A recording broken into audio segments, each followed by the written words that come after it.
So Hitler started, one of the things Hitler started, it's a very strange story in many ways because Hitler was obsessed with order and cleanliness. He was a very orderly person. And he was very sensitive to disgust, because you think, well, the Nazis were afraid of the Jews, because they were other. And that's not right. What's more accurate is that especially Hitler, he was very sensitive to disgust. That's what it looks like. And if you're disgusted by something, then you want to eradicate it, right? If you're afraid of something, you want to run away from it. If you're disgusted by it, you want to burn it to the damn ground. You want to get rid of it. And his writings, like I read a book called Hitler's Table Talk, which was his spontaneous discussions during dinner time from 1939 to 1942. It's really another amazing book. And we had been doing some work inspired a bit by Jonathan Haidt, who's done a lot of work on disgust and the relationship between trait personality. And I was reading this book at the same time, and it was just unbelievable how often Hitler referred to the people he was eradicating, the Slavs and the Gypsies and the Jews and all the people he went after, as parasites and as rats and as insects and all of that. So they were kind of put into that category.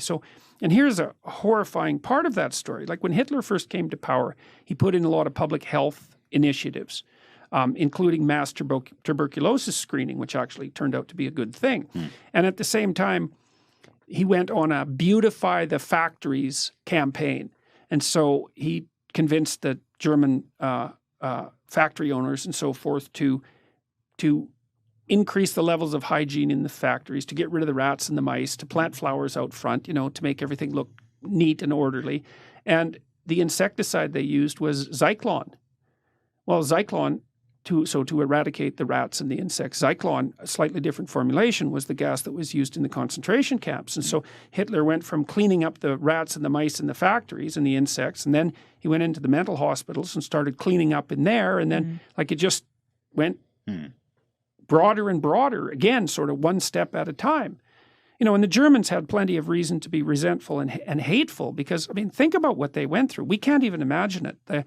First of all, there was World War I, and so there was many men, like Hitler himself, who served in the trenches. And there's one story about Hitler. He won a medal for heroism in World War I, and he was sitting around with a group of his buddies and went off to do something, God only knows what. And when he came back, they were all dead because a mine had, not a mine, I don't remember, some kind of shell had landed in the middle of them, killed them all. It's like, that changes you. And then afterwards, there was all these brutalized men who'd come out of the trenches.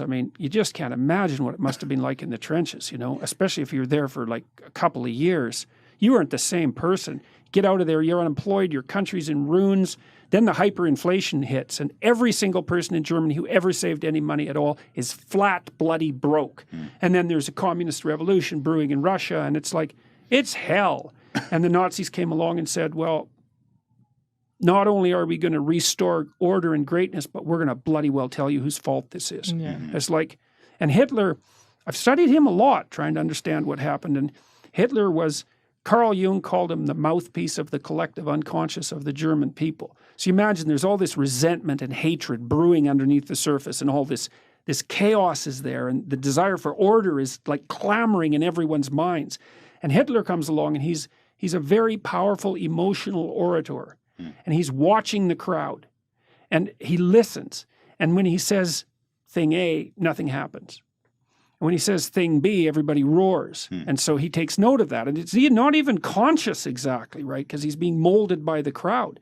And so they roar. And so so that's a reinforcement. That's a reward.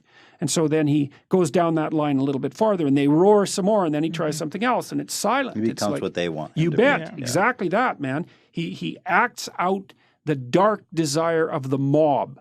So he becomes the embodiment of the dark desire of the mob. And that's partly why he had the charisma.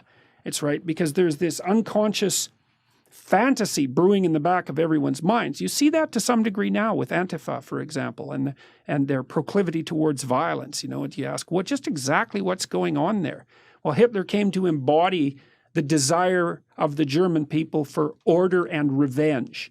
And he embodied that fully. And you could say, so what happened was a collaboration between him and the people. It wasn't Hitler turned everyone into Nazis. It's like, no, That's not how it worked. I'm sure there was a lot of good people still left over who got just overrun by the mania too. Well, who were disgusted by it. The other thing too is that, you know, people are not that brave.